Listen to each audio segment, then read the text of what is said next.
욥기 33장 29절로 30절까지 말씀을 우리 함께 한 목소리로 읽겠습니다. 두 절 말씀 같이 읽습니다. 29절입니다. 실로 하나님이 사람에게 이 모든 일을 제삼 행하심은 그들의 영혼을 구덩이에서 이끌어 생명의 빛을 그들에게 비추려 하심이니라. 아멘.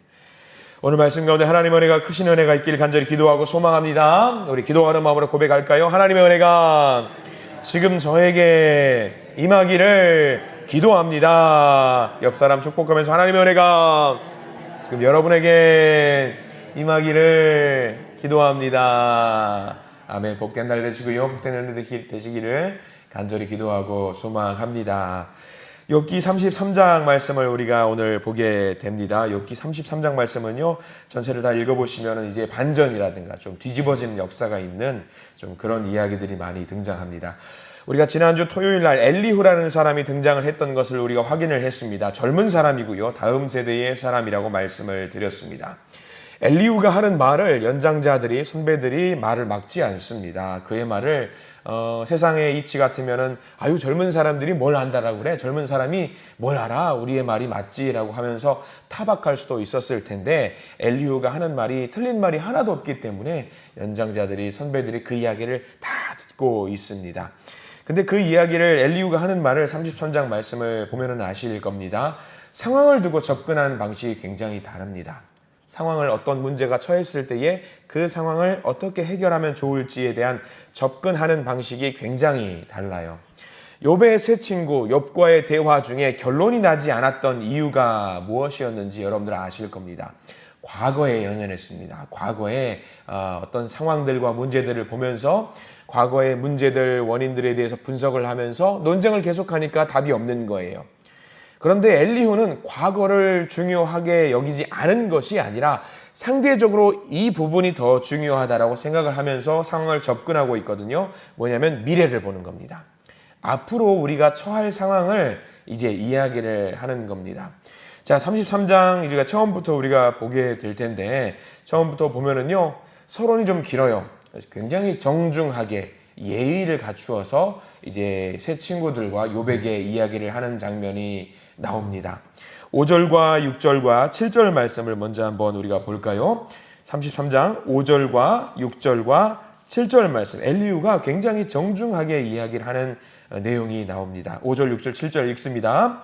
그대가 할 수 있거든 일어서서 내게 대답하고 내 앞에 진술하라.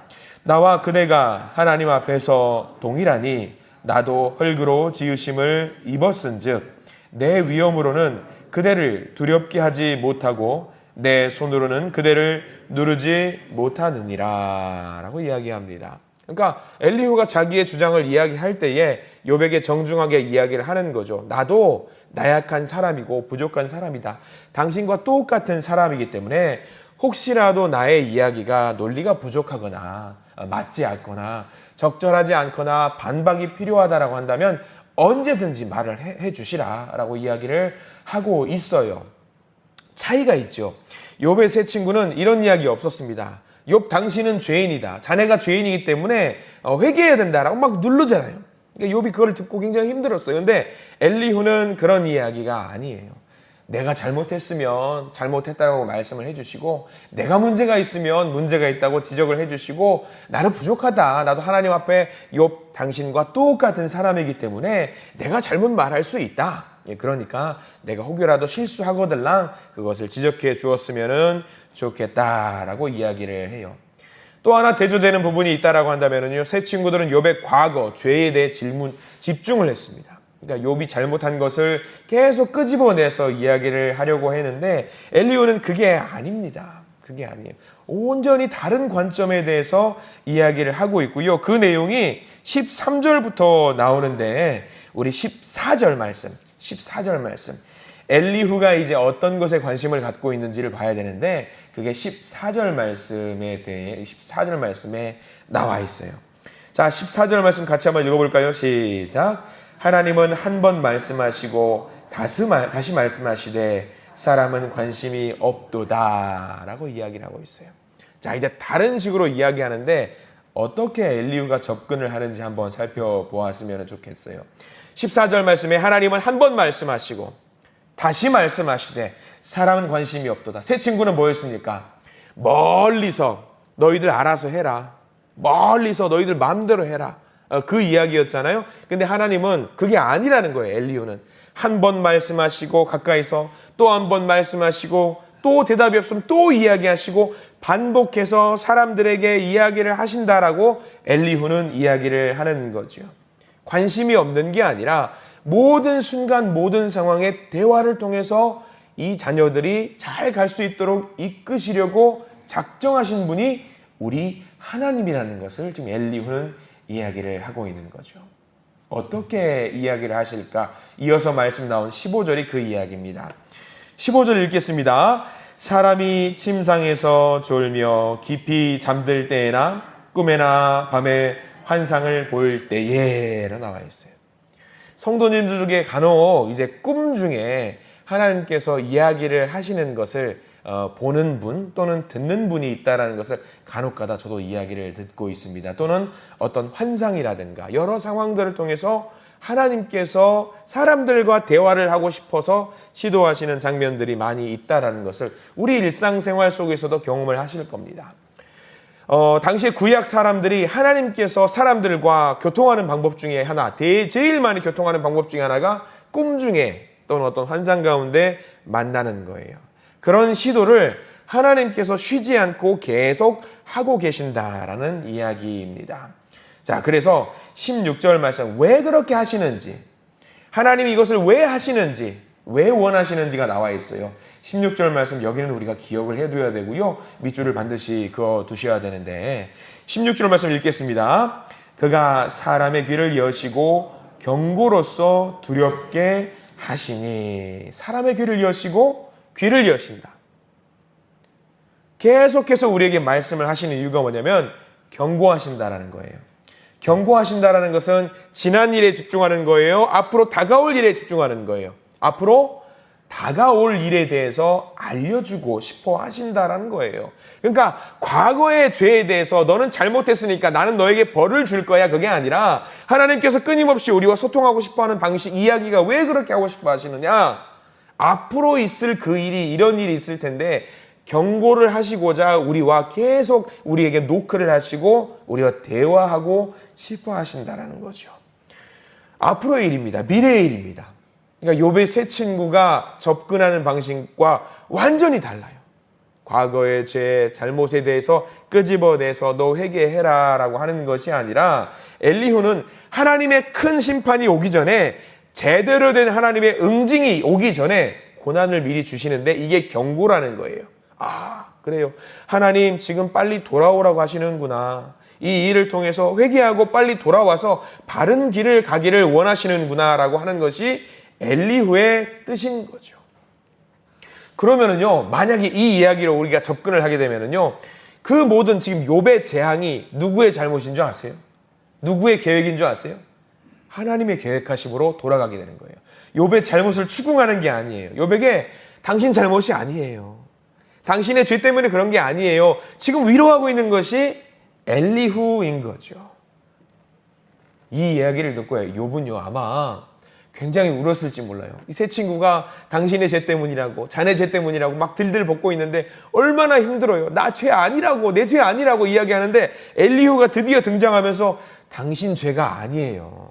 이것은 하나님께서 바르게 가게 만들려고 욥 당신을 바른 길로 가게 만드시기 위한 하나님의 큰 그림이십니다 라고 지금 위로를 하고 있는 거죠. 큰 위로입니다. 큰 위로예요. 그래서 그 이야기가 계속 이어지는 거거든요. 17절 말씀을 우리 같이 한번 읽어볼까요? 어떤 내용이 담겨 있을까? 17절입니다. 이는 사람에게 그의 행실을 버리게 하려 하심이며 사람의 교만을 막으려 하심이라. 당신의 죄 때문이 아니라요. 사람이 잘못된 행실을 했을 때에 그것을 버리고 바른 길을 가게 만드시기 위함입니다. 사람이 교만할 때에 이 교만을 떨쳐버리게 만들기 위해서 하나님이 이런 재앙이라든가 문제 상황을 봉착하게 만드는 겁니다 라고 지금 이야기하는 거죠. 사람들은 늘 그렇잖아요. 때로는 내가 제일 잘났어. 하나님 없어도 돼. 이런 생각들을 많이 하고 있을 때가 있습니다. 그리고 우리가 매일 매순간 하나님과 동행해야 된다는 거 알면서도 많은 시간을 하나님과 동행하는 것을 내려놔요. 그렇잖아요. 그래서 하나님께서 그거 막으시려고, 그렇게 하면은 재앙이 닥쳐오기 때문에, 이 재앙이 더 큰 재앙이 임하기 때문에 그거를 경고하시려고 하나님께서 이런 일들을 경험하게 만드신다라는 거죠. 아마 여러분들 생각해 보십시오. 우리가 어떤 병에 걸렸거나 어떤 문제가 처했거나 뭐 관계의 문제가 있었을 때에, 또는 큰 문제에 봉착하게 되었을 때에 한 목소리로 아마 이 말씀들을 제일 먼저 하셨을 겁니다. 뭐냐면요, 내가 하나님한테 뭘 잘못했지? 늘 그럴 거예요. 내가 하나님께 뭘 잘못해? 아마 이 말이 제일 먼저 나오실 거예요. 우리가 이 시대에 살아가는 많은 믿는 분들이 늘 신앙의 상담을 하다 보면은요, 어떤 병에 걸렸어요. 목사님, 제가 하나님께 뭘 잘못했지요? 또는 뭐 형제 자매 간에 다퉜어요. 하나님, 제가 하나님께 큰 잘못을 저질렀나 봐요. 근데 그게 아니라는 거예요. 엘리후는 그게 아니라 우리가 하나님께 더 나아가야 되는구나, 우리가 하나님께 더 인정받아야 되는구나, 앞으로의 미래의 상황을 보자라는 거예요. 더 큰 고난이 있을 텐데 이거를 미리 막아주시려고 하나님께서 이런 문제를 경험하게 만들어주시는구나. 그게 엘리후의 생각이라는 거죠. 자, 그래서 그 절박한 상황이 뭐냐면 18절입니다. 이런 상황이 만들어지지 않게 하기 위해서 하나님께서 이런 재앙을 주시는 것이다. 18절 같이 읽습니다. 그는 사람의 혼을 구덩이에 빠지지 않게 하시며 그 생명을 칼에 맞아 멸망하지 않게 하시느니라. 회개하는 자에게, 돌아오는 자에게, 하나님께 더 가까이 다가가는 자에게 무엇을 하신다? 죽지 않게 만드는 것이다. 죽지 않게 만들기 위해서 이런 일을 하시는 것이다. 자, 두 가지 내용이 나와요. 사람의 혼을 구덩이에 빠지지 않게 하신다. 구덩이에 빠진다라는 것은 여러분들 그 요셉 이야기 보시면 아실 거예요. 형제들이 요셉을 괴롭히기 위해서 구덩이에 집어넣었던 그런 이야기들이 있잖아요. 생명이 이제 없어지는 겁니다. 혼이 빠진다라는 것은 지옥에 간다라는 이야기입니다. 그렇기 때문에 엘리후의 말에 따르면은 재앙을 주시는 이유, 우리가 그릇된 행동을 해서 구덩이에 빠질까봐, 지옥에 갈까봐, 멸망당할까봐 우리를 구하기 위해서 이런 일을 허락하시는 것이다. 완전히 새로운 해석이죠. 완전히 새로운 해석입니다. 하나님이 하신다라는 거예요. 우리의 삶을 여전히 주관하시고 인도하시고 앞으로 더 밝은 미래를 가게 만들기 위해서 이런 일들을 주신다라고 이야기를 하고 있습니다. 완전히 다른 고난관이에요. 우리는 기존에 왜 그 이야기를 계속 하잖아요. 왜 이런 일이 있을까? 왜 이런 일이 있을까? 그런데 하나님은 그게 아니라 나를 살리기 위해서 이러시는구나. 나를 온전하게 만드시기 위해서 이런 고난을 주시는구나. 그러면 이런 생각을 하게 되면 우리가 어떻게 하나님 앞에 나아갈 수 있냐면 하나님 감사합니다 라고 그런 반응을 할 수도 있다라는 겁니다. 그래서 우리를 향해서 무엇을 하시는가? 자, 26절 말씀 여기를 다 밑줄 그어가서 읽어도 되는데요. 26절 말씀. 자, 사람이 이렇게 해서 하나님이 우리에게 보여주신 미래를 향해서 접근을 하게 되면은요, 이제 어떻게 되느냐? 26절 말씀 읽어봅니다. 26절입니다. 그는 하나님께 기도함으로 하나님이 은혜를 베푸사 그로 말미암아 기뻐 외치며 하나님의 얼굴을 보게 하시고 사람에게 그의 공의를 회복시키시느니라. 여기는 다 표시하셔도 돼요. 우리의 미래에, 앞으로 우리의 미래를 이렇게 만들어 주실 것이라는 이야기입니다. 너는 죄를 지었으니까 이제 끝이야. 그게 아니라 기회를 주시는 거예요. 완전히 새로워질 수 있는 기회를 주시는 거죠. 더 나아질 수 있는 기회를 주시는 거예요. 고난당하는 자가 어떻게 합니까? 여러분들 고난당할 때 늘 이렇게 하시죠. 기도하게 되잖아요. 하나님 저를 살려주세요, 도와주세요, 기도하게 된다는 거잖아요. 그래서 기도함으로 말미암아서 하나님께서 우리의 재앙을 건져주시고 은혜를 베풀어 주셔서 그의 얼굴을 보게 하시고 공의를 회복시켜 주신다라고 이야기를 하고 있습니다. 이 모든 일이 언제 일어난다고요? 고난을 당할 때 이게 시작이 된다라는 거예요. 재앙이 있을 때에 오히려 이렇게 된다라는 겁니다. 은혜를 베풀어 주신다라는 이야기죠. 완전히 다른 해석입니다. 감사한 말씀이고요. 그래서 우리가 읽었던 이 말씀이 계속 이어져서 나오는 겁니다. 실로 하나님이 29절과 30절, 29절, 30절 우리가 읽었던 말씀인데요. 먼저 29절 읽어볼까요? 29절입니다. 실로 하나님이 사람에게 이 모든 일을 제삼 행하심은, 그렇죠. 이게 요약입니다. 우리가 읽었던 본문 29절, 30절이 요약이에요. 하나님이 이 모든 일을 하시는 이유는 경고하시고 우리의 삶을 새로운 길로 걸어가게 해 주신다. 30절까지 읽어볼까요? 30절입니다. 그들의 영혼을 구덩이에서 이끌어 생명의 빛을 그들에게 비추려 하심이니라. 우리들의 영혼을 구덩이에서 이끌어내서 망할 곳에서 이끌어내시고 죽을 곳에서 이끌어내신다라는 하나님의 놀라운 방법입니다. 그러니까 과거에 우리 잘못 그거를 부정하자라는 게 아닙니다. 그거 인정하고, 그러나 거기에 너무 매달리지 말고 앞날에 우리에게 주실 미래의 계획과 은혜와 복을 바라보면서 기도하면서 나아가는 것이 더 중요하다라는 이야기를 지금 엘리후가 하고 있습니다. 이렇게 우리가 바라보면은요, 우리가 처한 고난과 재난과 아픔을 이겨낼 수 있는 동력이 만들어져요. 비록 지금 내가 아프지만 이 일을 통해서 하나님이 나에게 보여주실 복과 큰 그림이 있겠구나라고 생각을 하면은요, 절로 감사하게 되고요, 기도하게 되는 거예요. 기도하게 되는 거예요. 누구 잘못이냐, 뭘 잘못했냐, 그것도 뭐 중요하겠지만 거기에 매몰되어 있지 말고 하나님이 나에게 보여주실 큰 은혜와 복을 더 바라보자라는 겁니다. 하나님 나를 살리기 위해서 그러시는군요. 내가 죽는 것을 가만히 볼 수 없기 때문에 나를 살리기 위해서 이 고난을 주시는군요. 이렇게 해석을 하면은요, 우리가 앞으로 달려갈 수 있게 됩니다. 여러분들에게 주어지는 재난과 아픔들이 있을 것입니다. 그것에 너무 매몰되어 있어서 내가 뭘 잘못했지라고 하나님 앞에서 눈물 흘리는 것도 중요하지만, 그것을 넘어서서 하나님 나를 살리기 위해서 이 일을 보여주셨군요 라고 그것을 깨달아 알면서 앞으로 달려나갈 수 있는 우리 복의 사람들이 되기를 간절히 소망합니다. 혹여 고난이 있는 분들, 아픔이 있는 분들, 오늘 기도하십시오. 기도를 올리시고 하나님 오히려 감사하십시오 라고 기도하시기 바랍니다. 그럴 때에 우리는 하나님의 사람으로 온전히 더 강건해질 수 있으실 겁니다. 우리의 미래를 열어주실 것입니다. 그래서 오늘 30절 말씀처럼 우리의 영혼을 구덩이에서 이끌어서 생명의 빛을 우리에게 비추려 하심이니라 라는 말씀 받아먹고 이 말씀 가운데 큰 은혜 누리시는 오늘 하루의 삶을 살아내시기를 간절히 축원합니다. 기도하겠습니다. 주님 감사합니다.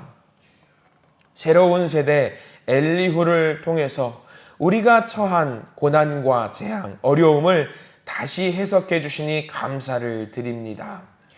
우리의 문제보다 앞으로 우리를 살리시고자 하는 그 계획이 있다라는 것을 알게 하시니 감사와 찬양을 드립니다. 주여, 우리를 사랑하셔서 우리를 인도하시려는 하나님의 뜻을 받습니다. 이제 우리가 그것을 기대하면서 앞으로 더 달려갈 수 있도록 인도해 주시옵소서. 우리를 통해서 열어주시려는 그 아름다운 복이 많은 넘치는 그 미래를 경험하기를 소망합니다. 주여, 저희들을 인도해 주시고 견딜 만한 아픔을 허락하여 주시옵소서. 주님, 특별히 기도를 드리옵기는 투병 중에 있는, 아픔 중에 있는, 치료 중에 있는 믿음의 아들과 딸 있습니다. 주님 인도하여 주시어서 그 길을 형통하게 견딜만하게 주님께서 인도해 주시옵소서. 예수 그리스도 이름으로 간절히 기도드립니다. 아멘.